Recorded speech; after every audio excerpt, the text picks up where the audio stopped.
Hello traders, encore trading hub में आप सबका बहुत बहुत वेलकम है। आज के लेवल्स और हमारे ट्रेड्स को डिस्कस कर लेते हैं, बट उससे पहले मैं आप लोगों को बहुत थैंक यू करना चाहूँगा कि कल मेरा इतना बड़ा लॉस होने के बाद भी आप लोग सब लोगों ने मेरे को बहुत अच्छे फीडबैक्स दिए हैं एंड मुझे बड़ा अच्छा लगा आप लोगों के कमेंट्स पढ़ के। Thank you so much. और इस वीडियो को आप पूरा देखिएगा, आपको बहुत नॉलेज मिलेगी। प्रॉफिट तो आज बहुत ज़्यादा नहीं हुआ है, बट हाँ आपको नॉलेज बहुत अच्छी मिलेगी। मैं आपको बहुत चीज़ें इसमें क्लियर करूंगा, बहुत लॉजिक्स आपको क्लियर करवाऊंगा कि भाई किस तरीके से हम ट्रेड्स लेने चाहिए, किस तरीके से नहीं लेने चाहिए। चलिए ट्रेडर्स शुरू करते हैं। आज की डेट है 8 दिसंबर 2022 और टाइम हो रहा है 3:30 बजे। ठीक है, आप देख भी पा रहे होंगे टाइम। ठीक है, आज मैंने सारी चीज़ें पहले से ही ओपन कर रखी हैं, तो मैं आपको समझाता हूँ। फटाफट हम लोग देख लेते हैं कि हमने मॉर्निंग में क्या डिस्कशन करे थे और उसके हिसाब से हमारे ट्रेड्स किस तरीके से एग्जीक्यूट हुए हैं। मॉर्निंग में हम लोगों ने डिस्कस करा था कि हम इनसाइड रेंज के अंदर ओपन हो रहे हैं, वही वाली रेंज जो हम रोज डिस्कस कर रहे हैं। यहाँ पे आप लोग देख रहे हैं कि भाई ये रेड कलर का जोन है, ये ग्रीन कलर का जोन है, नीचे का सपोर्ट जोन, इसके बीच में हम लोग कहीं पे ओपन हुए थे इस एरिया के लेवल पे, राइट। यहाँ पे हम लोगों ने फर्स्ट कैंडल का वेट करा, सेकंड कैंडल का वेट करा और थर्ड कैंडल में एंट्री करी है बुलिश साइड। ठीक है, यहाँ पे मैं फटाफट आपको दिखा देता हूँ। देखो मैं थोड़ा सा इसको फास्ट बना रहा हूँ वीडियो को कि आप लोगों को थोड़ा क्लियर मैं और बातें भी कर पाऊँ। 10-15 मिनट वेट करेंगे, फिर इनिशिएट करेंगे trade. Bank Nifty is behaving too strong. जिन्होंने भी चैनल को सब्सक्राइब नहीं कर रखा है या फिर जिन्होंने भी चैनल को ज्वाइन नहीं कर रखा, प्लीज़ जाके इसको ज्वाइन जरूर करो। हम लोग बहुत बढ़िया तरीके से यहाँ पे अपडेट्स डाल रहे हैं, आप लोगों को बिल्कुल पूरा सपोर्ट दे रहे हैं। यहाँ पे देखो 43,200 का कॉल ऑप्शन हम लोगों ने बाय करा, उसके अंदर 25 क्वांटिटी थी, फिर 75 हुई, फिर 75 हुई, फिर 75। उसके बाद हमने कहा we are inside a range. अभी भी हम लोग क्या थे, रेंज के अंदर ही थे यहाँ कहीं पे। तो इस चक्कर में मैंने यहाँ पे क्या करा, चक्कर क्या बोलेंगे, बिल्कुल लॉजिकल पॉइंट था, ये रेजिस्टेंस पॉइंट था। रेजिस्टेंस पॉइंट के आसपास मैंने अपने प्रॉफिट्स को बुक कर लिया 75 क्वांटिटी के अंदर। उसके अंदर मेरे को प्रॉफिट्स हुए 7,000 रुपीज़ के और अच्छा खासा हमने 90 से 100 पॉइंट्स इसके अंदर अचीव करे। छोटी सी क्वांटिटी के अंदर भी पॉइंट्स अगर बड़े हों तो प्रॉफिट्स अच्छे हो जाते हैं, कोई दिक्कत वाली बात नहीं है। ठीक है, आप भी कोशिश यही करो कि भाई क्वांटिटी को छोटा रखो और पॉइंट्स को ज़्यादा से ज़्यादा अचीव करने की कोशिश करो। तो ये मोमेंटम हम लोगों ने कैच करा। फटाफट मैं दिखा देता हूँ, यहाँ से लेके क्या यहाँ तक का, सॉरी इसको फिर से रीड्रॉ कर लेते हैं। यहाँ से लेके यहाँ तक का मोमेंटम हम लोगों ने कैप्चर करा। इन कैंडल्स के आसपास ही मैं निकल गया था। ठीक है, ये ट्रेड हमारा अच्छा हो गया। उसके बाद फिर सेकंड एंट्री कहाँ हुई वो बता देता हूँ आपको। एक ट्रेड और लिया इसके बाद हम लोगों ने एक और 25 क्वांटिटी के साथ एंट्री ली 43। मैं आपको ये भी बता देता हूँ कि आज मैं छोटी क्वांटिटीज में क्यों काम कर रहा हूँ, क्योंकि 3 दिन से कंटिन्यूसली लॉसेज हो रहे थे, राइट। आज मेरी छोटी क्वांटिटी में काम करने का पर्पस भी ये था कि भाई थोड़ा मेरा साइकोलॉजी मेरी स्ट्रिक्ट रहे और मैं इस अपने माइंडसेट को थोड़ा क्लियर कर पाऊँ पॉजिटिव डायरेक्शन के अंदर कि भाई ठीक है, मैं बस ग्रीन रहना चाहता हूँ। मुझे बहुत बड़े प्रॉफिट्स के ऊपर लालच नहीं था। आज मेरे को सिर्फ ये था कि मेरे को ग्रीन में क्लोज करना है, कोई फालतू के ट्रेड्स ज़्यादा नहीं लेने हैं। छोटे मोटे ट्रेड्स अगर मैंने लिए भी है तो मैं आपको बताऊंगा उसके पीछे का लॉजिक। ठीक है, यहाँ पे फिर 25 क्वांटिटी के साथ वापस से ट्रेड करा, वापस से आ जाते हैं इसमें। 25 क्वांटिटी के साथ ट्रेड करा, 25 फिर लॉस में गया, फिर 50 क्वांटिटी हुई और 701 पे आया, फिर 75 क्वांटिटी हो गई, फिर 75 पे चलता रहा ट्रेड। ये लंबा ट्रेड गया है। बुकड 50 अप्रोच 1600 में 50 को बुक कर दिया मैंने। जैसे ही हमने नया लाइफ टाइम हाई बनाया था इस एरिया के अकॉर्डिंग, राइट, यहाँ पे। ठीक है, इस एरिया के अकॉर्डिंग मैंने फिर से इसको बुक कर दिया। लाइफ टाइम हाई मैं क्यों इसको बोल रहा हूँ, क्योंकि हम लोग लाइफ टाइम हाई को अप्रोच कर रहे थे, राइट। अगर आप पीछे की तरफ देखोगे तो पीछे की तरफ यहीं पे हमारा लाइफ टाइम हाई था, यहाँ को इसको हम अप्रोच कर रहे थे। यहाँ पे हमने क्या करा, 50 क्वांटिटीज़ को बुक कर दिया और 25 जो रिमेनिंग थी उसको भी मैंने क्या कर दिया, बुक कर दिया। उसके अंदर मेरा 2,000 रुपये का प्रॉफिट हुआ। यहाँ से समझ में आया हमको कि 7,000 रुपये का प्रॉफिट यहाँ हो रहा है, 2,000 रुपये का प्रॉफिट यहाँ हो रहा है, 9,000 रुपये का प्रॉफिट अभी तक हम बना चुके हैं, राइट। उसके बाद मैंने एक क्वांटिटी ली पीई तरफ में, पीई की साइड में। पीई की साइड का एंट्री का क्या पर्पस था वो भी मैं आपको बताता हूँ। इन पॉइंट्स के आसपास आप देखोगे प्राइस थोड़ा सा रिजेक्शन ले रहा था। ठीक है, यहाँ पे रिजेक्शन ले रहा था और मेरा यहाँ पे मैंने एंट्री करी थी यहाँ तक के लिए कि प्राइस इस जगह तक आ सकता है। थोड़ा सा इसको बड़ा कर देता हूँ चार्ट को तो आपको और क्लियर होगा। यहाँ पे जब प्राइस रिएक्शन ले रहा था तो यहाँ पे एक एंट्री करी थी मैंने ये वाला एसएल लगा के, और यहाँ तक का मेरा टारगेट था कि थोड़ा सा मेरे को पॉइंट्स मिल जाएंगे। ये सिर्फ एक ट्रायल ट्रेड था, इसके पीछे बहुत ज़्यादा हम लोग ये नहीं सोच रहे थे कि भाई बहुत प्रॉफिट हो जाएंगे, बहुत लॉस हो जाएगा। छोटा सा लॉस के साथ ये ट्रेड को एग्जीक्यूट करा गया था। बट इसके अंदर क्योंकि हम बुलिश मोमेंटम के अंदर है, राइट, हमारा ट्रेंड आज का क्या है, बिल्कुल पॉजिटिव है। ठीक है, ये पॉजिटिव ट्रेंड ही चल रहा है आज पूरे दिन। यहाँ पे भी पॉजिटिव था बट एक रिवर्सल के लिए हमने प्लान करा था, क्योंकि जनरली थर्सडे वाले दिन में आपको ट्रेंडिंग मूव मिल पाना बहुत ज़्यादा डिफिकल्ट होता है, राइट। आप कितनी भी प्रीवियस एक्सपायरीज देख लोगे, आपको ट्रेंडिंग मूव एक्सपायरीज के डेज पे बहुत रेयर मिलेगा।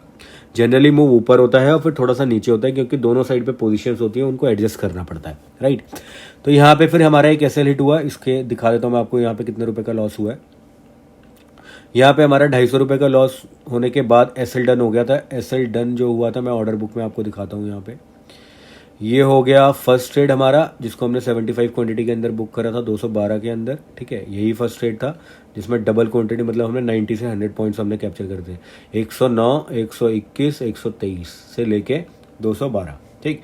उसके बाद हमने एक और 140, 200, 129 और 117 पे हमने और बाय करा। 150 पे फिर हमने निकाला, ठीक है। तो आप देख पा रहे होंगे मेरी एवरेज बाय क्वांटिटी क्या है।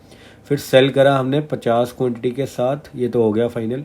फिर ये 25 क्वांटिटी वाला और फिर ये 25 क्वांटिटी वाला यहाँ पे हुआ है। इसके अंदर मैंने मेरा एसएल ट्रिगर हुआ है 69 पॉइंट्स का। 69 पॉइंट पे मेरा एसएल था। ये मेरा फाइनल ट्रेड हो गए थे 3 जो हम लोगों ने डिस्कस करे हैं। इसके बाद मैंने एक ट्रेड और लिया है और वो ट्रेड ही डिजास्टर ट्रीट हुआ है आज, एक तरीके से देखा जाए तो। मैं आपको दिखा देता हूँ फटाफट, इसको रिफ्रेश कर लेते हैं थोड़ा सा, राइट। यहाँ पे अगर आप देखोगे थोड़ा सा मैं क्लैरिटी लेकर आता हूँ इसमें। ये 69 रुपीज़ का एसएल हुआ है। यहाँ से ये ट्रेड मेरा एक लास्ट ट्रेड हुआ था। ये 2 ट्रेड्स का कॉम्बिनेशन है, ठीक है। इसको एक तरीके से आप बाइंग साइड के ऑप्शंस के अंदर हेजिंग बोल सकते हो, ठीक है। ये मैंने करी थी। तो पहले मैंने क्या करा, पी साइड में पोजीशन बनाई 43,500 के अंदर। यही चीज़ मेरे को आपको समझानी भी थी, तो मैंने कहा चलो आपको अच्छे तरीके से क्लियर कर देते हैं। लॉस हुआ प्रॉफिट हुआ इज अनदर गेम, बट आपको लर्न करते चलना है, ठीक है। 43,500 के अंदर पोजीशन बनाई मैंने। इसके अंदर 18 का मेरा एसएल रखा था मैंने पहले, लेकिन इसको मैंने क्या कर दिया, कैंसिल, ठीक है। इसको कैंसिल कर दिया और बाय करने के बाद मैंने इसके रिवर्स एक पोजीशन और बाय कर ली जो थी कॉल 43,600 की, ठीक है। इसको थोड़ा सा चार्ट पे समझ लेते हैं, थोड़ा सा इजी हो जाएगा।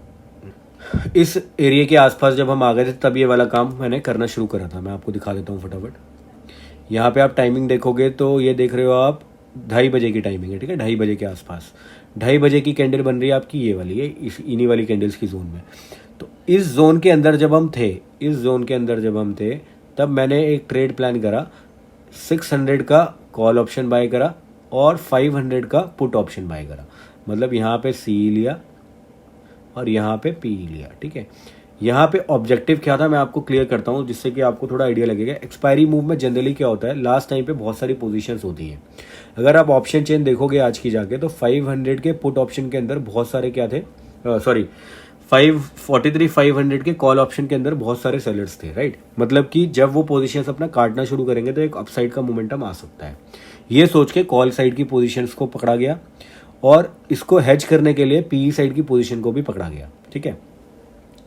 बट यहाँ पे जो डिजास्टर हुआ है, जो मैं डिजास्टर बोल रहा हूँ वो ये है कि मार्केट ना तो ऊपर गया और ना नीचे गया, वो पूरे टाइम इसी रेंज के अंदर बैठा रहा और लास्ट में 3 मिनट, सिर्फ 15 मिनट के अंदर ये मोमेंटम आया। इस मोमेंटम का हम कुछ नहीं कर सकते क्योंकि ये लास्ट में और वो भी एक्सपायरी वाले डे पे आया है, राइट। तो ये जो रेंज में मूवमेंट रहा, इसके चक्कर में दोनों ही साइड में, कॉल ऑप्शन में और पुट ऑप्शन में, दोनों साइड में आपको क्या होता है और लॉस होता है और आपकी क्वांटिटीज दोनों क्या हो जाती हैं, 0, ठीक है। इसको अब हम देख लेते हैं कि इसके अंदर एक्चुअली पोजीशंस के अंदर हुआ क्या है।